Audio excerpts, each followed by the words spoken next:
Hola, un saludo a todos y bienvenido al curso de ANOVA y regresión lineal organizado por la SCAN.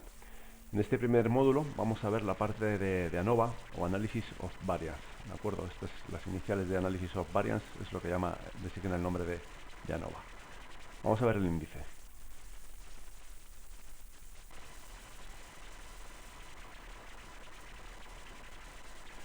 Bueno, en un primer lugar vamos a tener la introducción, luego vamos a ver la tabla de la ANOVA, que es un poco donde vamos a tener el p-valor. Vamos a ver los supuestos que tiene que cumplir el ANOVA para poder utilizar esta técnica, este test estadístico. Vamos a ver unos ejemplos. Luego lo que serían los contrastes post-hot relacionados a la ANOVA, es decir, cuando encontremos diferencias significativas. Vamos a ver unas pequeñas paradojas que a veces nos podemos encontrar. Vamos a ver luego, por último, unas opciones que salen con el programa Recommander, explicar un poquito una parte práctica, la vamos a explicar aquí, y luego ya por último veremos la parte práctica en otro vídeo. Pues sin más preámbulos empezamos. ANOVA, como hemos dicho, sería la traducción de análisis de la varianza o Analysis of Variance en inglés. Es un test estadístico que sirve para comparar las medias de dos grupos o más de dos grupos, ¿no? A lo mejor aquí os ha surgido una pequeña duda como, ¿cómo que la media de dos grupos? Bueno, en la práctica realmente tenemos que, cuando queremos comparar dos medias, utilizamos la t-de-Stude. Tenemos para varianzas iguales o distintas. Y cuando queremos comparar más de dos medias, ya utilizamos el ANOVA, lo que se conoce como el ANOVA de una vía. Pero bueno, que sepáis que la t-de-Student y el ANOVA son primos hermanos. Vamos a decir que la t-de-Student es un caso particular del ANOVA cuando tenemos simplemente dos grupos. Por lo tanto, en la práctica, ¿qué tenemos? Que la ANOVA es el test indicado para comparar las medias de tres o más grupos independientes. Cuando tendríamos dos grupos utilizaríamos la t-de-Student y cuando tenemos más de dos grupos el ANOVA. Pero que sepáis que el ANOVA también se puede emplear y por supuesto va a dar el mismo resultado, el mismo valor, cuando tenemos dos grupos o cuando utilizamos la t-de-Student de varianzas iguales.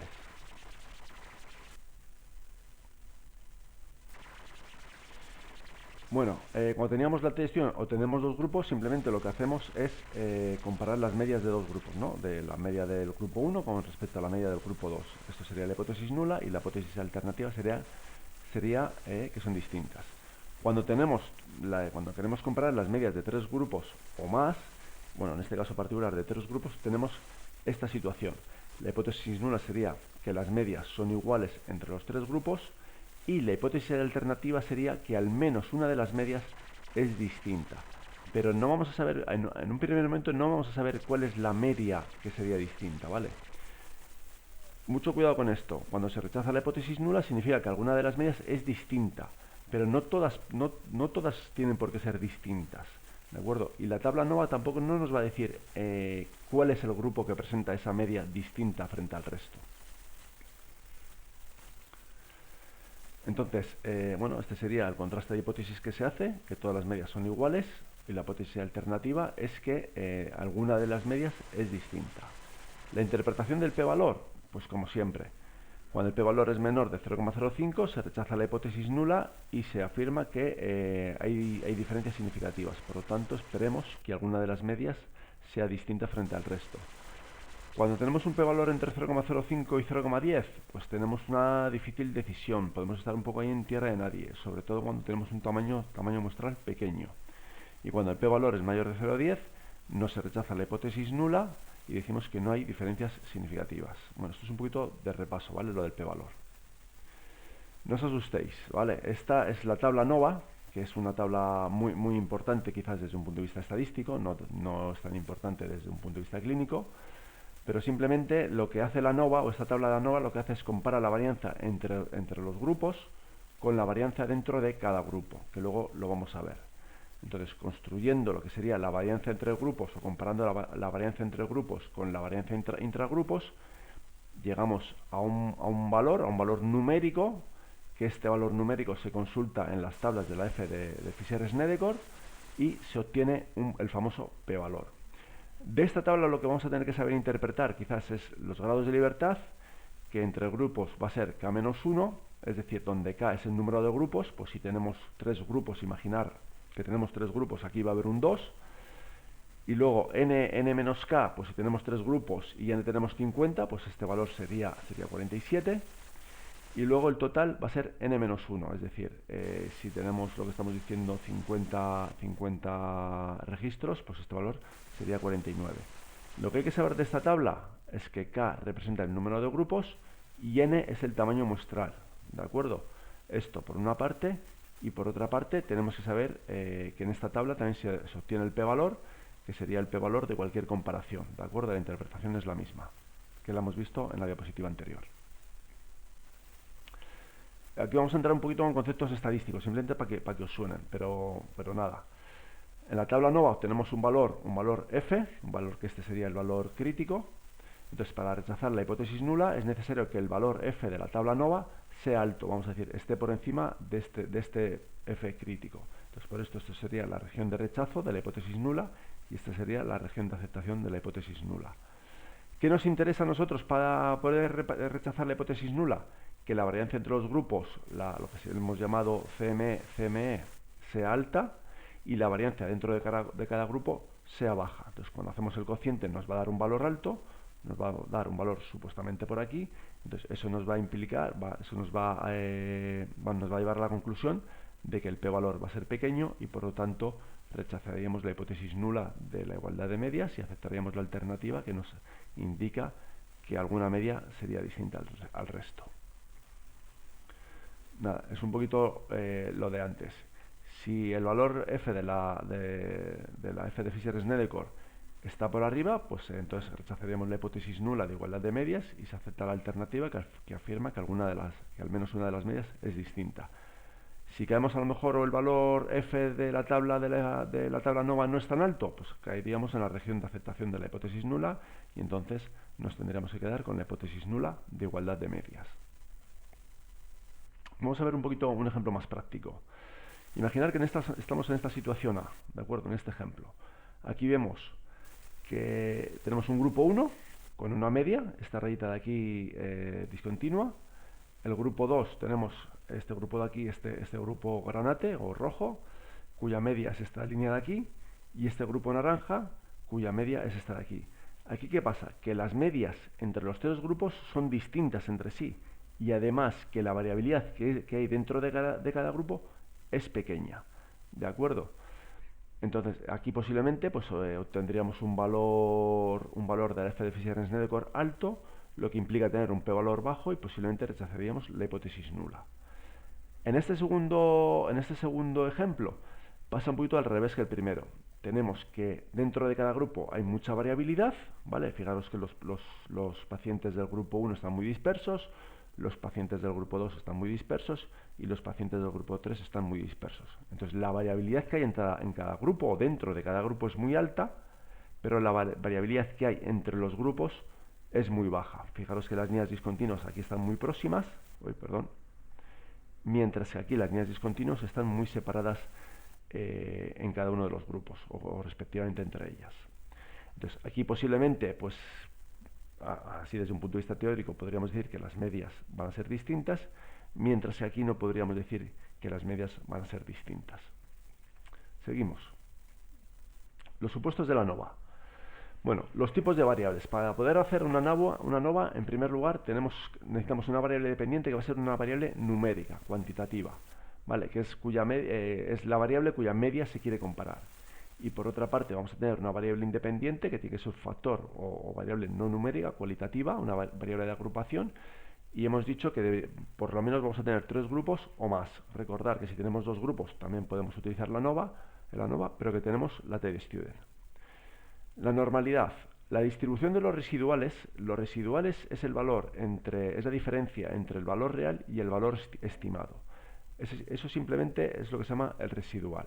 Vale, que esto también lo veremos en el próximo módulo, en el de regresión lineal. La diferencia entre cada valor de la muestra y la media de sus respectivos grupos, en este caso el valor estimado es la media de sus respectivos grupos. Pues por ejemplo, en el ejemplo anterior, el valor real de o el residual de este paciente sería su valor real menos la media. Y para este paciente de aquí sería su valor real menos la media. Lo mismo para este grupo, para este paciente de aquí sería su valor real menos la media de su grupo.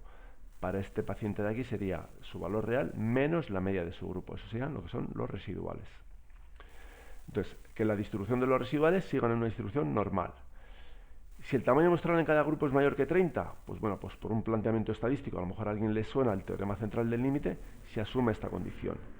Y luego también una cosa muy importante es lo que se llama la homogeneidad de varianzas, es decir, las varianzas de cada grupo deben ser homogéneas, deben ser iguales entre sí. Las dispersiones de los datos no deben diferir entre los grupos a comparar.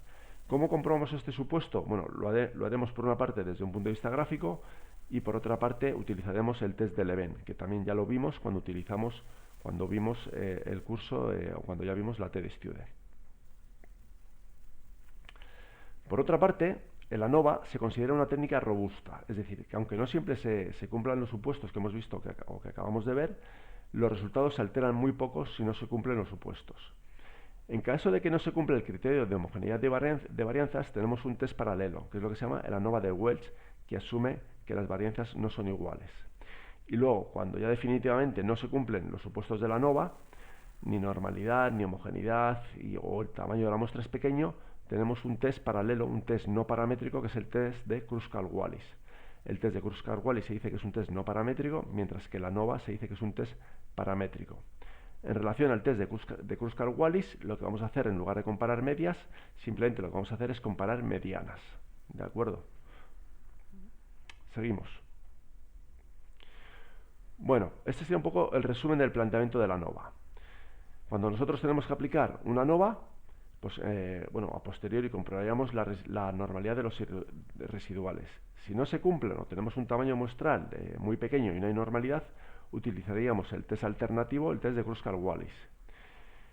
Si tenemos que homogeneidad de varianzas, entonces aplicaríamos el ANOVA, y si no tenemos homogeneidad de varianzas, utilizaríamos el ANOVA Welch. Aquí observaríamos o tendríamos un valor f de la tabla de Fisher-Snellekor y asociado por lo tanto un p-valor. Cuando tenemos que el p-valor menor de 0,05 o estamos aquí un poquito en tierra de nadie, se rechaza la hipótesis nula, entonces afirmamos o decimos que hay diferencias significativas, por lo tanto vamos a realizar lo que se llaman los contrastes post-hot, es decir, la tabla ANOVA lo único que nos dice es si las medias son iguales o distintas, pero no nos dice entre qué grupos se presentan dichas diferencias. Por eso luego tenemos que realizar los contrastes a posteriori post-hot, que son comparaciones 2 a 2, para ver entre qué grupos existen esas diferencias significativas. Y por último, cuando el p-valor es mayor de 0,10, pues no se rechaza la hipótesis nula, no hay diferencias significativas y se acabaría la ANOVA. Entonces ahora vamos a continuar con la parte de las comparaciones post-hot. Bueno, vamos a ver unos ejemplos. Imaginar que yo quiero comparar si hay un grupo de niños que son, por ejemplo, tenemos 3 categorías, moreno, rubio y pelirrojo, presentan los 3 la misma altura media o distintas. Bueno, este gráfico de la izquierda es un gráfico de diagrama de cajas y bigotes, los cuales a mí pues particularmente me gustan bastante porque considero que aportan mucha información, y he puesto que el rombo rojo, el puntito este rojo, es la media. Recordar que en el diagrama de cajas y bigotes la línea un poquito más gordita, un poquito más gruesa que está en la caja, representa la mediana. Entonces aquí podemos ver que más o menos la media y mediana coinciden, aquí la media es un poquito más alta que la mediana y en este caso la media es un poquito más baja que la mediana. Pero en líneas globales podemos ver que los 3 grupos presentan más o menos la misma media y más o menos presentan la misma varianza, la misma dispersión. El gráfico de la derecha simplemente es un gráfico de donde la barra representa la media y lo que sería este bigote representa la dispersión, la desviación de los datos. Entonces en este caso vemos que la media 1,75, 76, 76 y la desviación 9, 9, 10. Las medias son bastante similares y las desviaciones también vemos que son bastante similares. En este otro caso podemos ver que los grupos más o menos presentan la misma variabilidad. Fijaros que más o menos están todos igual de dispersos, ¿no? Porque por arriba o que por abajo, están bastante simétricos todos. Lo que pasa es que el grupo azul, el grupo de pelirrojos, presenta una altura más elevada. Entonces, en este caso a lo mejor al aplicar el ANOVA, pues tendríamos que sí que hay igualdad de varianzas, pero las medias no son iguales. Aquí tenemos 2 grupos, uno con media 1,75 y 1,76 y luego los pelirrojos son bastante más altos, pero sin embargo la desviación son similares en los 3 casos. ¿De acuerdo? Son ejemplos ficticios que los estamos explicando pues para que veáis un poco cómo funciona el ANOVA. En este otro ejemplo, tenemos también que los pelirrojos presentan una altura media más elevada, pero en este caso también, si os fijáis, presentan una mayor dispersión. Fijaros que por ejemplo, los bigotes son mucho más largos con respecto a los morenos o a los rubios, cosa que no pasaba en el ejemplo anterior, que más o menos aquí los bigotes son similares y aquí son mucho más largos. Entonces aquí a lo mejor tenemos una tanto diferencia de medias como diferencia de varianzas, ¿de acuerdo? En este caso tenemos otra situación donde las medias entre los tres grupos pueden ser distintas entre ellos, ¿vale? Unos 60, unos 76 y unos 91, pero sin embargo la variabilidad entre ellos o respecto de ellos son iguales, ¿no? Este grupo presenta 9, 83, 9,95 y 10,37. O sea, habría una diferencia de medias entre todos, pero con igual varianza. Entonces, lo que hemos dicho, cuando encontramos diferencias significativas en la tabla ANOVA, tenemos que realizar los contrastes post-hot. Es decir, son todas las posibles comparaciones de medias 2 a 2 y se realizan cuando el resultado de la ANOVA sugiere rechazar la hipótesis nula. De esta forma se intenta identificar dónde está la diferencia o diferencias causantes de que se rechace la hipótesis nula de la ANOVA. Repetimos, cuando el p-valor es mayor de 0,10, no se rechaza la hipótesis nula, no hay diferencias entre las medias y por lo tanto no hay que realizar las comparaciones post-hot. Aquí, en este supuesto, aquí ya se pondría al final la comparación. Bueno, imaginar que K es el número de grupos, ¿vale? Entonces, en los contrastes post-hot se pueden hacer tantas comparaciones como el número de grupos que tengamos por el número de grupos menos 1 entre 2. Es decir, si tenemos 3 grupos, podríamos hacer 3 comparaciones, que sería el grupo A con el grupo B, el grupo A con respecto al grupo C y el grupo B con respecto al grupo C. Si tenemos 4 grupos, 4 por 3, 12, entre 2, 6. 6 comparaciones, que serían estas de aquí. AB, AC, AD, B con C, B con D, aquí me he confundido, y la C con D.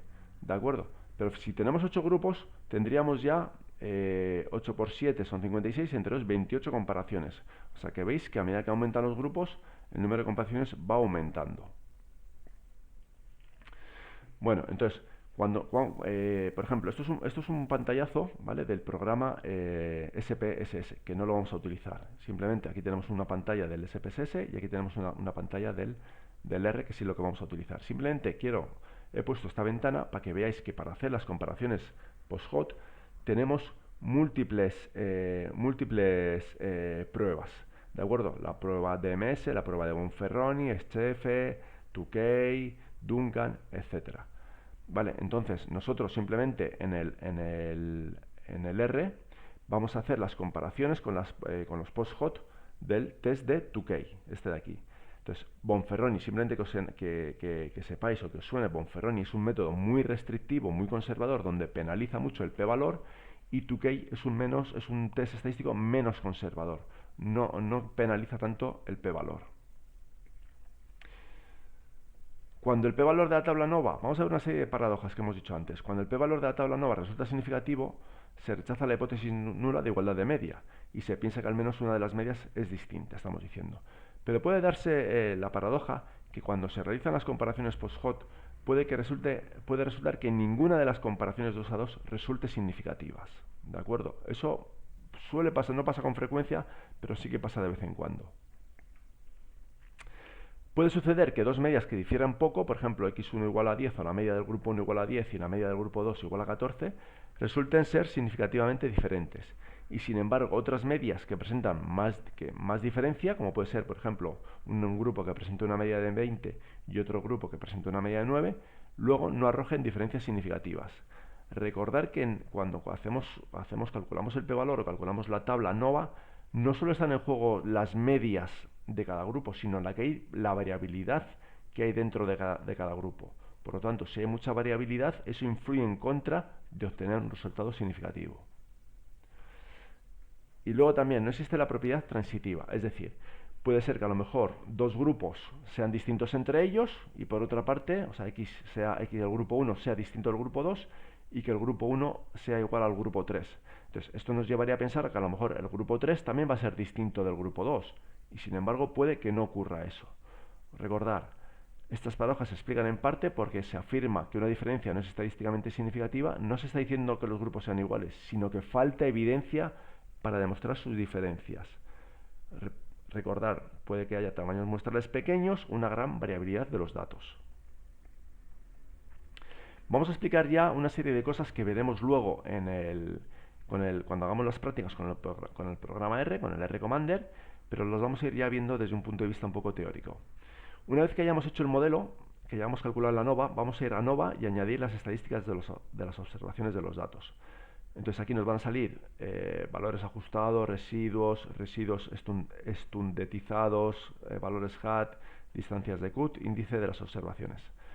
Vamos a simplemente tener en cuenta los más importantes. Valores ajustados sería la media de sus respectivos grupos para cada valor. Pues vamos al ejemplo de antes.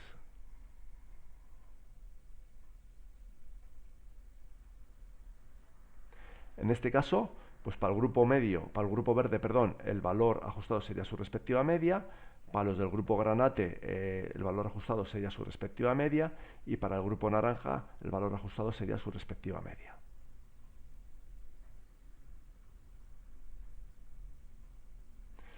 Los residuos, hemos dicho, es la diferencia entre el valor real y el valor estimado, que en este caso va a ser la media de cada grupo.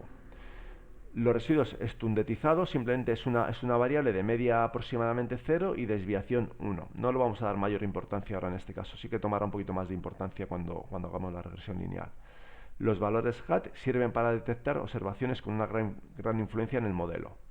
Y las distancias de Cook también. Si cuando hagamos los valores de la distancia de Cook algún valor es mayor que 1, pues posiblemente esa sea una observación que tiene gran influencia en el modelo. A lo mejor cabe la posibilidad de que se podría eliminar. También luego vamos a hacer lo de modelos, gráficas básicas de diagnóstico. Y aquí nos van a aparecer 4 gráficos, ¿vale? ¿De acuerdo? Los gráficos más importantes y los que vamos a analizar son los dos de arriba. En el de arriba lo que nos interesa es que, este gráfico sirve para comparar la homogeneidad de varianzas, ¿vale? Y lo que nos interesa es que, como en este ejemplo, pues más o menos todos los puntos se distribuyen de forma igual, es decir, los mínimos más o menos a la misma altura y los máximos más o menos a la misma altura. Vale, eso quiere decir que las varianzas serán similares y que esto aquí tenemos como una especie de línea recta. Si tenemos que los puntos o que el gráfico tiene forma de embudo y que la línea ya no está tan próxima a 0, ¿vale? Como puede ser este ejemplo, fijaros que los mínimos llegan por aquí, pero en el último están mucho más abajo. Y por arriba lo mismo, está aquí en estos dos grupos tenemos aquí los máximos y en el último están mucho más dispersos. Si tiene forma de embudo puede haber problemas de homogeneidad de varianza y la línea no es recta como el gráfico de la izquierda. Aparte de hacerlo desde un punto de vista visual, como ya hemos comentado, aplicaremos el test de Leven para saber si las varianzas son iguales o distintas. El segundo gráfico es lo que se llama un QQ-plot de los residuales. Sirve para comprobar la normalidad de los residuales. Lo ideal es que todos los puntos estén sobre esta diagonal de aquí. ¿De acuerdo? Si vemos que nos alejamos de la línea recta o tiene forma de S, ¿no? A lo mejor tenemos así, luego viene por aquí y luego viene por aquí, pues estaríamos incumpliendo el supuesto de normalidad de los residuales. Si los puntos están próximos a la diagonal, se supone normalidad, y si los puntos se alejan de la diagonal, no se supone normalidad. ¿Cómo comprobamos la normalidad? Pues con el test de Shapiro-Wilk, cuando tenemos que el tamaño muestral es menor o igual de 50, y el test de Kolmogorov-Smirnov, cuando el tamaño muestral es mayor de 50. También lo veremos en la parte práctica. Bueno, pues hasta aquí la parte teórica. Ya en el próximo vídeo veremos la parte práctica. Así que vamos, manos a la obra. Venga, muchas gracias y continuamos.